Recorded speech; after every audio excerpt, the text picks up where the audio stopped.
There's just one life for each of us, our own.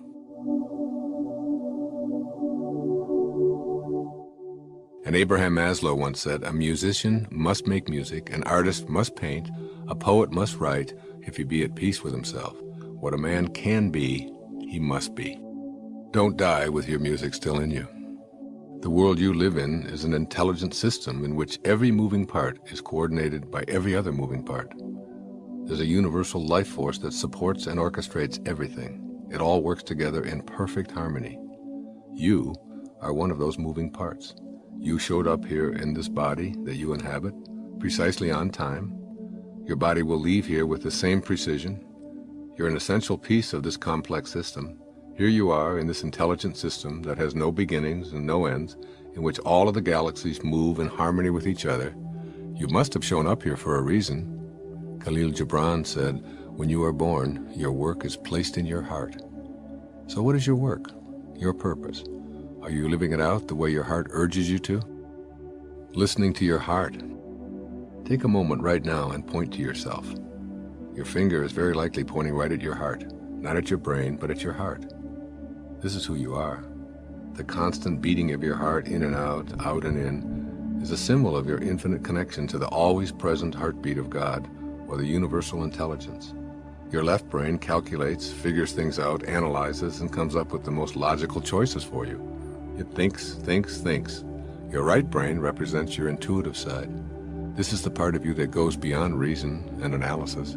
It's the part of you that feels things, that's sensitive to love, that's emotional about what's important to you. Your right brain allows you to tear up as you hold your babies or bask in the beauty of a glorious day.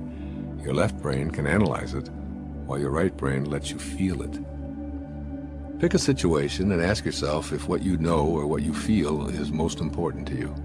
Generally, what you'll take care of first depends on the situation and circumstances you're in. Your intellect can be figuring out exactly how you're supposed to act in a relationship when things are collapsing or when they're rapturous. And then there are times when what you feel will supersede what you know. If you are feeling fearful, scared, lonely, or on the other hand thrilled, loving, and ecstatic, these will be the dominant forces you'll act upon. These are the times when your right brain is right.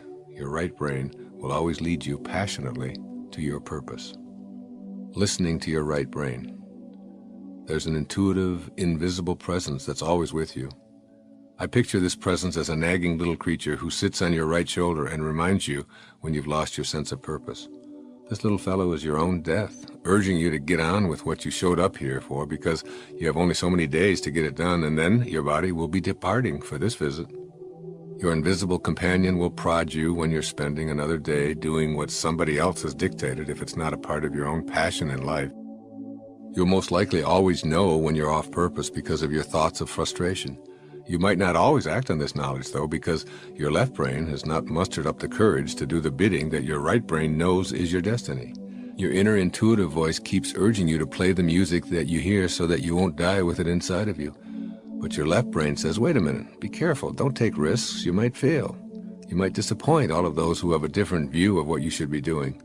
Then your right brain, invisible companion, your death, speaks even louder. The volume gets turned up and trying to get you to follow your dream. Listening exclusively to your left brain will turn you ultimately into a pretender, or even worse, a commuter. Getting up every morning, going with the crowd, doing that job that brings in the money and pays the bills, and getting up the next morning and doing it all over again, as a well-known song implies. Meanwhile, the music inside of you fades almost to a point of being inaudible. But your constant, invisible companion always hears the music and continues tapping you on your shoulder. The attempts to get your attention may take the form of an ulcer, or a fire to burn up your resistance, or being fired from a stifling job, or being brought into your knees with an accident. Usually these accidents, illnesses, and forms of bad luck finally get your attention, but not always. Some people end up like Tolstoy's character, Ivan Ilyich, who anguished on his deathbed. What if my whole life has been wrong? A fearsome scene, I must say. You don't have to choose that fate. Listen to your invisible companion, express the music that you hear, and ignore what everyone else around you thinks you should be doing. As Thoreau put it, if a man does not keep pace with his companions, perhaps it is because he hears a different drummer. Let him step to the music he hears, however measured or far away. Be willing to accept that others may even see you as having betrayed them, but you haven't betrayed your music, your purpose. Listen to your music and do what you know you have to do to feel whole, to feel complete, and to feel as if you're fulfilling your destiny. You'll never be at peace if you don't get that music out and let it play. Let the world know why you're here, and do it with passion.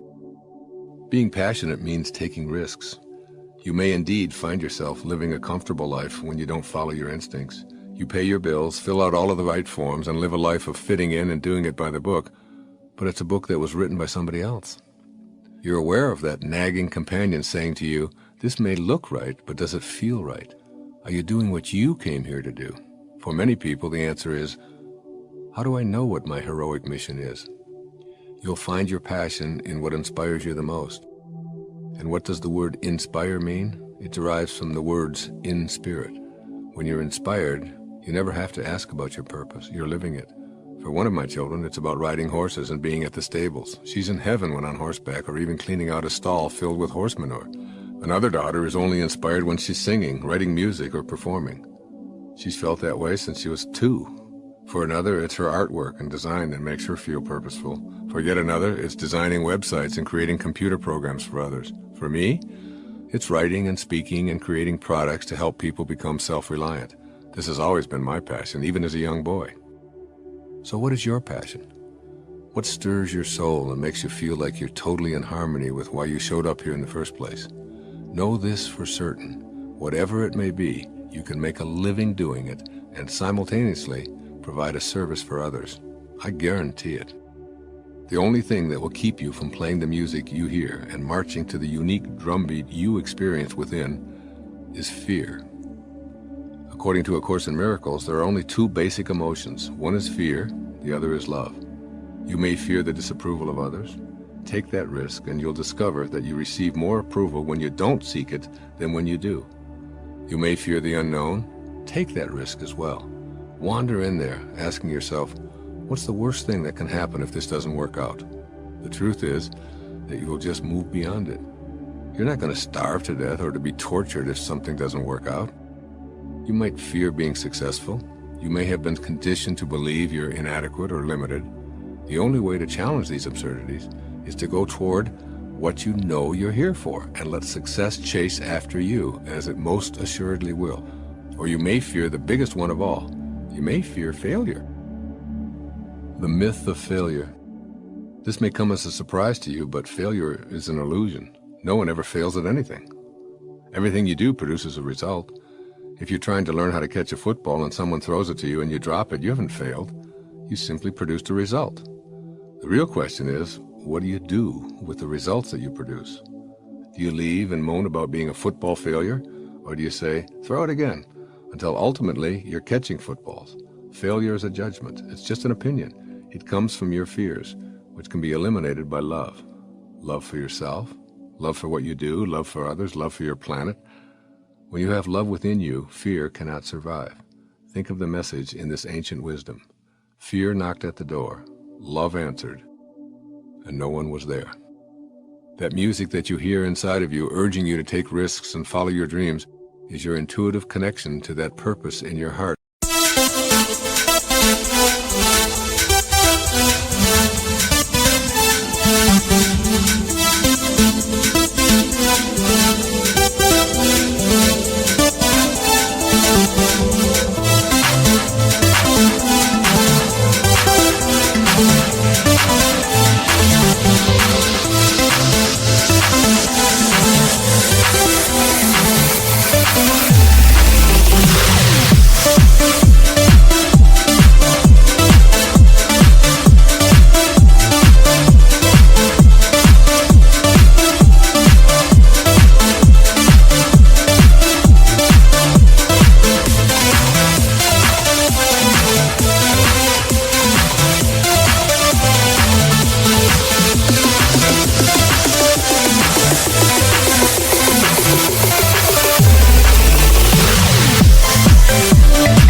Since birth.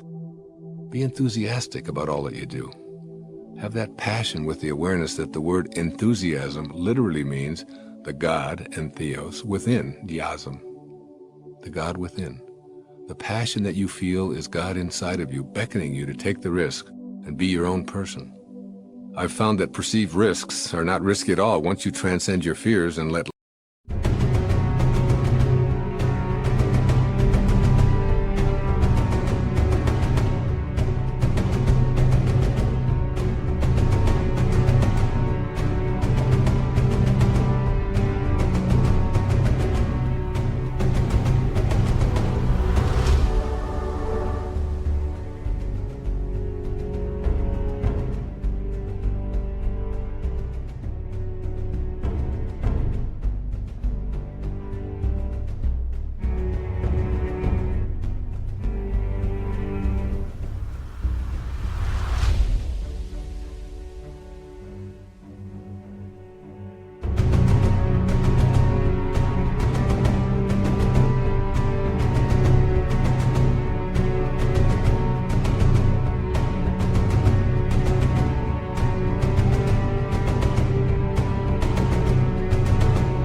love and self-respect in.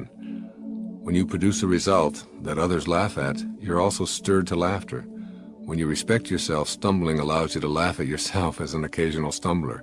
When you love and respect yourself, someone's disapproval is not something you fear and avoid. The poet Rudyard Kipling declared, "If you can meet triumph and disaster and treat those two impostors just the same, yours is the earth and everything that's in it." The key word here is impostors. They're not real. They exist only in the minds of people. Follow your right brain, listening to how you feel, and play your own unique brand of music. You won't have to fear anything or anyone, and you'll never experience that terror of lying on your deathbed someday saying, "What if my whole life has been wrong?"